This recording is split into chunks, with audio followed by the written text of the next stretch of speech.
Cadena trófica. Eslabones. Elementos de la cadena trófica. Pirámides tróficas. Relación entre la energía y los niveles tróficos. Ejercicios. Referencias. Eslabones. En una cadena trófica, cada eslabón, nivel trófico, obtiene la energía necesaria para la vida del nivel inmediatamente anterior, y el productor la obtiene a través del proceso de fotosíntesis mediante el cual transforma la energía lumínica en energía química, gracias al sol, agua y sales minerales. De este modo, la energía fluye a través de la cadena de forma lineal y ascendente. En este flujo de energía se produce una gran pérdida de la misma en cada traspaso de un eslabón a otro, por lo cual un nivel de consumidor alto, EJ, consumidor terciario, recibirá menos energía que uno bajo, EJ, consumidor primario. Dada esta condición de flujo de energía, la longitud de una cadena no va más allá de consumidor terciario o cuaternario. Desaparición de un eslabón. Una cadena alimentaria en sentido estricto tiene varias desventajas en caso de desaparecer un eslabón. Desaparecerán con él los eslabones posteriores que dependan directamente del mismo, pues se quedarán sin alimento y sin la energía necesaria para sustentarse. Se superpoblará el nivel inmediatamente anterior, debido a que ya no existen sus depredadores. Se desequilibrarán los niveles inferiores y los niveles contiguos por la falta de competencia entre esa especie y la que compone el eslabón desaparecido. Elementos de la cadena trófica.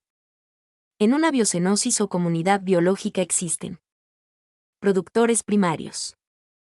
Autótrofos, que utilizando la energía solar, fotosíntesis o reacciones químicas minerales, quimiosíntesis, obtienen la energía necesaria para fabricar materia orgánica a partir de nutrientes inorgánicos que toman del aire y del suelo. Consumidores. Heterótrofos, que producen sus componentes a partir de la materia orgánica procedente de otros seres vivos. Las especies consumidoras pueden ser, si las clasificamos por la modalidad de explotación del recurso. Depredadores y pecoreadores. Organismos que ingieren el cuerpo de sus presas, entero o en parte. Esta actividad puede llamarse y se llama a veces predación, pero es más común ver usado este término solo para la actividad de los carnívoros, es decir, los consumidores de segundo orden o superior, ver más abajo. Descomponedores o degradadores. Los primeros son aquellos organismos saprótrofos, como bacterias y hongos, que aprovechan los residuos por medio de digestión externa seguida de absorción, osmotrofia. Los detritívoros son algunos protistas y pequeños animales, que devoran, fagotrofia, los residuos sólidos que encuentran en el suelo o en los sedimentos del fondo, así como animales grandes que se alimentan de cadáveres, que es a los que se puede llamar propiamente carroñeros. Parásitos o comensales. Los parásitos pueden ser depredados, como lo son los pulgones de las plantas por mariquitas, o los parásitos de los grandes herbívoros africanos, depredados por picabueyes y otras aves. Los parásitos suelen a su vez tener sus propios parásitos, de manera que cada parásito primario puede ser la base de una cadena trófica especial de parásitos de distintos órdenes. Si examinamos el nivel trófico más alto de entre los organismos explotados por una especie, atribuiremos a esta un orden en la cadena de transferencias, según el número de términos que tengamos que contar desde el principio de la cadena. Consumidores primarios. Los fitófagos o herbívoros. Devoran a los organismos autótrofos, principalmente plantas o algas, se alimentan de ellos de forma parásita, como hacen por ejemplo los pulgones, son comensales o simbiontes de plantas, como las abejas, o se especializan en devorar sus restos muertos, como los ácaros oribátidos o los milpies. Consumidores secundarios. Los zoófagos o carnívoros, que se alimentan directamente de consumidores primarios, pero también los parásitos de los herbívoros, como por ejemplo el ácaro varroa, que parasita a las abejas. Consumidores terciarios. Los organismos que incluyen de forma habitual consumidores secundarios en su fuente de alimento. En este capítulo están los animales dominantes en los ecosistemas, sobre los que influyen en una medida muy superior a su contribución, siempre escasa, a la biomasa total. En el caso de los grandes animales cazadores, que consumen incluso otros depredadores, les corresponde ser llamados superpredadores o superdepredadores. En ambientes terrestres son, por ejemplo, las aves de presa y los grandes felinos y cánidos. Estos siempre han sido considerados como una amenaza para los seres humanos, por padecer directamente su predación o por la competencia por los recursos de caza, y han sido exterminados de manera, a menudo, sistemática y llevados a la extinción en muchos casos. En este capítulo entrarían también, además de los predadores, los parásitos y comensales de los carnívoros. En realidad puede haber hasta 6 o 7 niveles tróficos de consumidores, rara vez más, formando como hemos visto no solo cadenas basadas en la predación o captura directa, sino en el parasitismo, el mutualismo, el comensalismo o la descomposición. Es de notar que en muchas especies distintas, categorías de individuos pueden tener diferentes maneras de nutrirse, que en algunos casos las situarían en distintos niveles tróficos.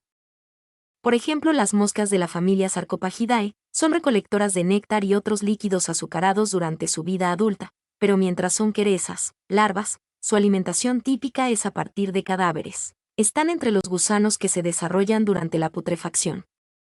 Los anuros, ranas y sapos, adultos son carnívoros, pero sus larvas, los renacuajos, roen las piedras para obtener algas.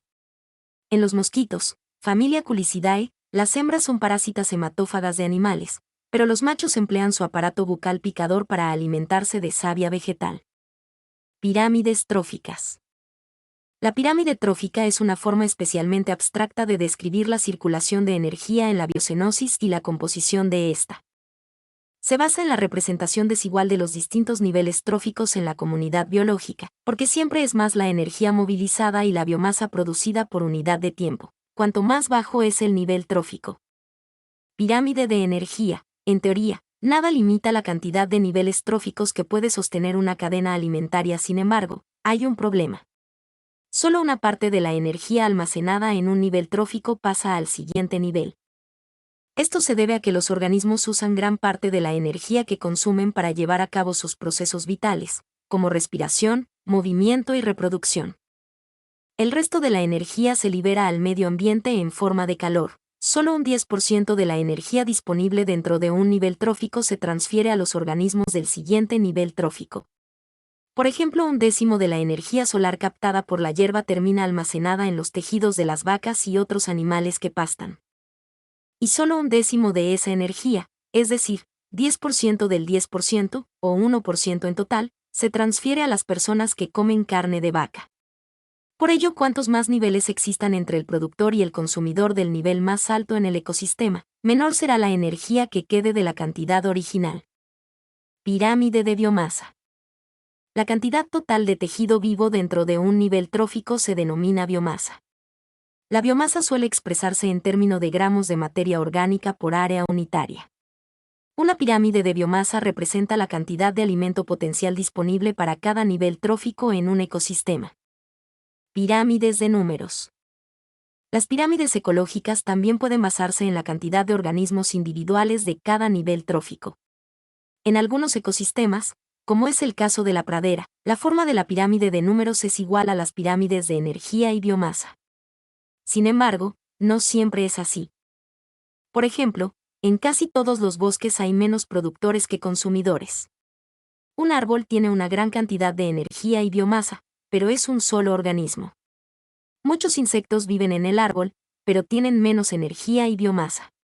Por ellos, la pirámide de números del ecosistema forestal no se parece en nada a una pirámide normal. 4.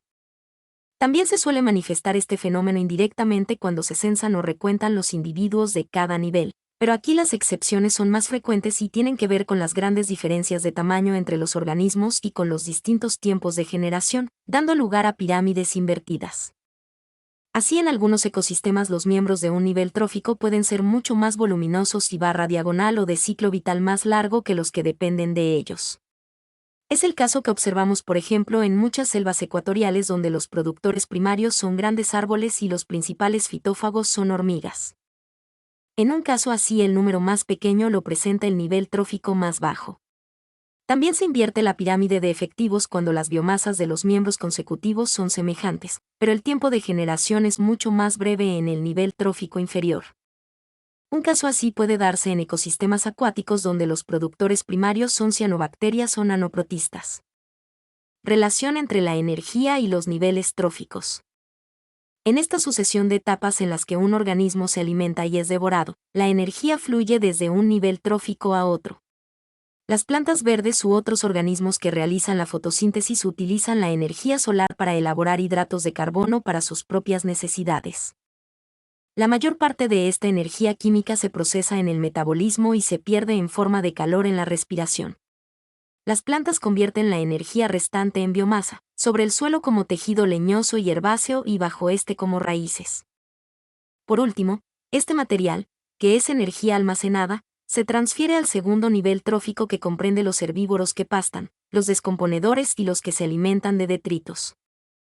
Si bien, la mayor parte de la energía asimilada en el segundo nivel trófico se pierde de nuevo en forma de calor en la respiración, una porción se convierte en biomasa.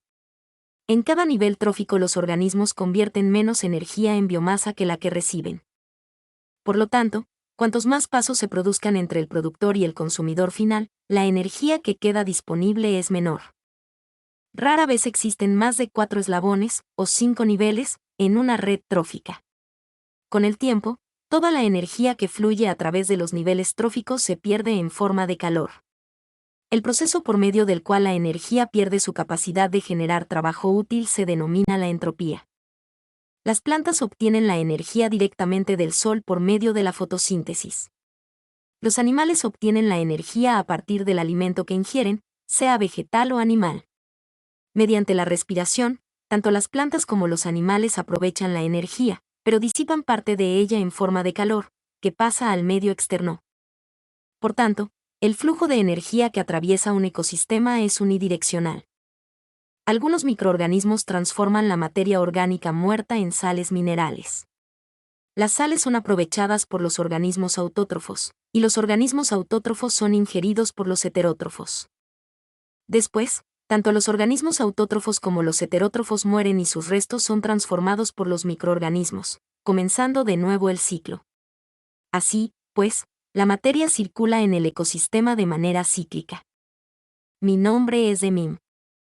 Soy tu asistente personal. Mi sitio en internet es demim.es.tl